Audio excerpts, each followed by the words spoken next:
So you're probably wondering if you have Google Chrome on your device. Well, let's take a look. If you have Google Chrome on your smartphone, if you scroll to your list of applications on your smartphone, you'll see the Google Chrome circle if you have the application on your phone. Same thing if you're using a tablet. You'll scroll to your applications and you'll see Google Chrome in your list of applications. And if you have that, you're doing good. You're doing good. Let's take a look though if you have a computer.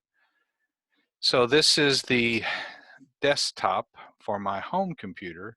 And if you look, there's a Google Chrome emblem, Google Chrome circle on my desktop.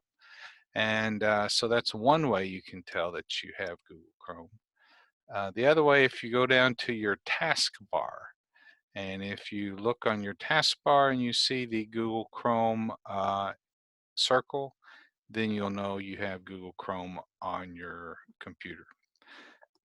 The third way is to check your list of programs. If you come over here to the Windows menu, now scroll down to the letter G.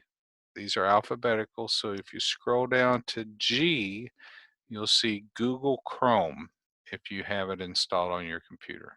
Okay, so you need to check to see if you have Google Chrome so that you can use it as your web browser to get to our other applications like Canvas that we're going to use. So if you check and you got it, good job. If you don't have it on your device, then there are going to be some other tutorial videos to show you how to do that. We'll get there. Hang in there.